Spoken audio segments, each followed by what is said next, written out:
Chris, how you doing? How you doing, mate? All right? Yeah, not bad, not bad. Scotland v England this weekend. For the benefit of those who maybe aren't quite as close to the Scotland-England rivalry, can you just explain a little bit of the history behind it and why it adds a little bit of extra spice to your fight this weekend? Well, obviously the media love the Scotland v England, which is good. It's kind of football standard, you know. They love to do that. Probably a little bit more for me. I'm from a place called Stirling, Scotland. That's where the Battle of Bannockburn was held in 1314, and that's where I live.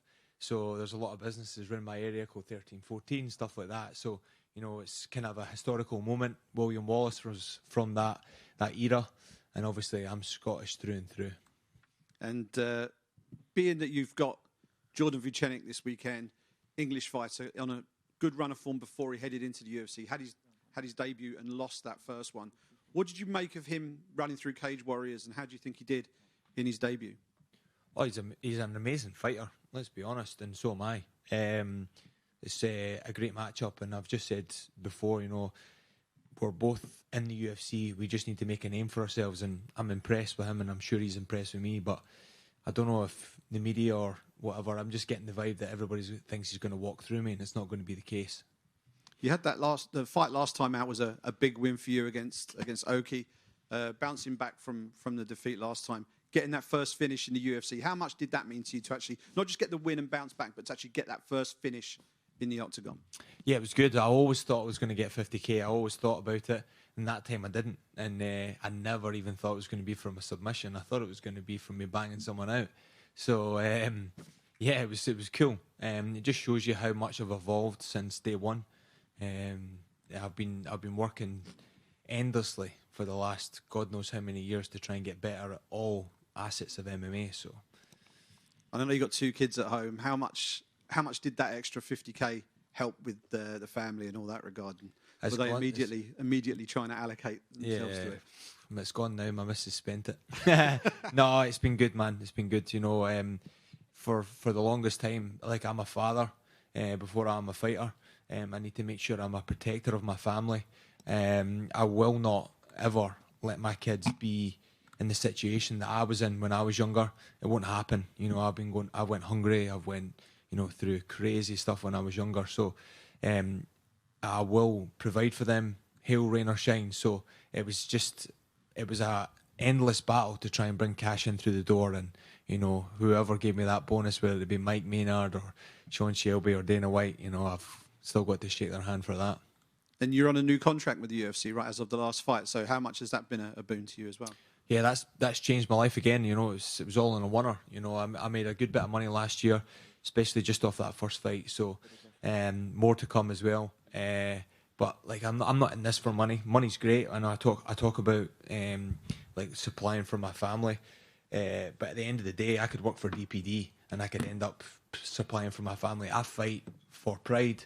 I fight for the love of it. And it's made me into the character I want to be. You know, I'm going to be a superhero for my children. And in terms of your training, obviously you're training at ATT a lot these days.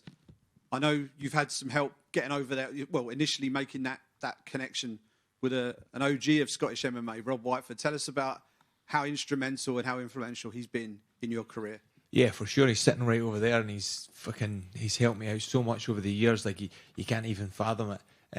You know, I was very, very lucky. Like, one of the first ever times I watched him fight, I remember sitting in the crowd thinking, I want to be in there.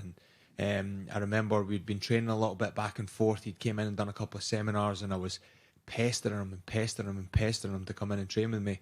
And I was meant to be going to work one day, and he goes, "Hey, Chris, do you want to do some sparring on Friday?" Brought me in, and then he broke my nose. So since then, it's been a kind of a rivalry. We've been beating fuck out each other for God knows how many years. Brilliant. Last one from me. This is I think it's your 3rd fight at the O2, but the dynamic's slightly going to be different with the crowd this time. I guess most of the time the crowd would have been 100% behind you as a UK fighter fighting on UK soil.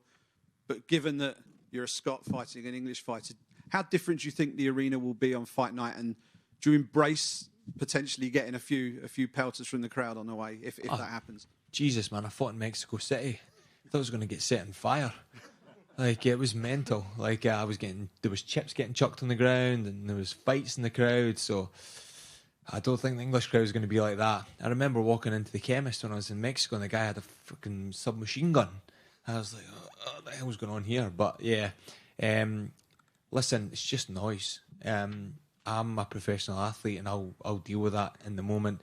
And let's be honest, the UK crowd will get behind me when I beat them. So, it just is what it is. You're just going to sometimes be the favourite and sometimes you're going to be, the underdog. Great stuff. Thanks a lot. Thank you, mate. Chris down here. This pretty much marks the 2-year anniversary of you being in the UFC. How would you assess your journey so far? Yeah, it was good. I think I'm 3-1, aren't I? 3-1. Yeah, so pretty good. I would have liked to have had more fights, just due to I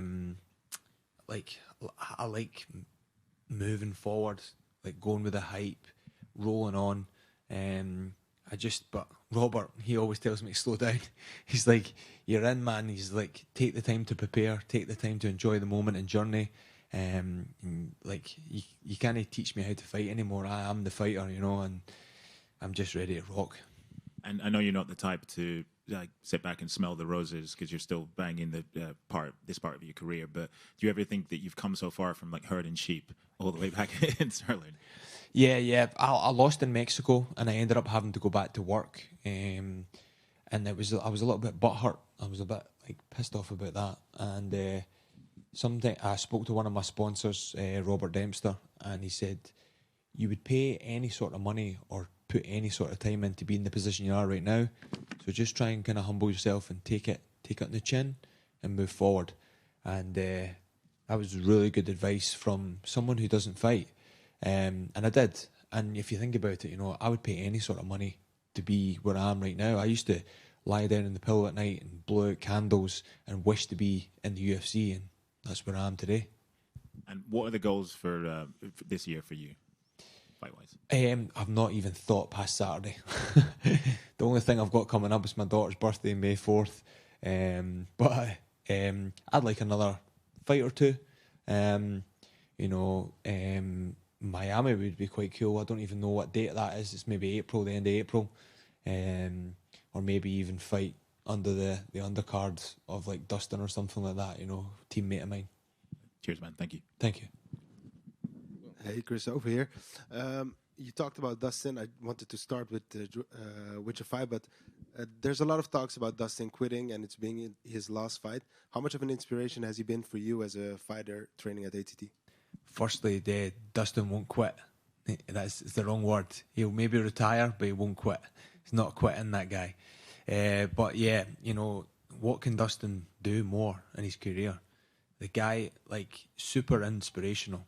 I've seen Dustin on TV for many, many years, and my favourite fighters right now are Donald Cerrone, Justin Gaethje, and then when I met Dustin and kind of understood him as a person, he became in that now.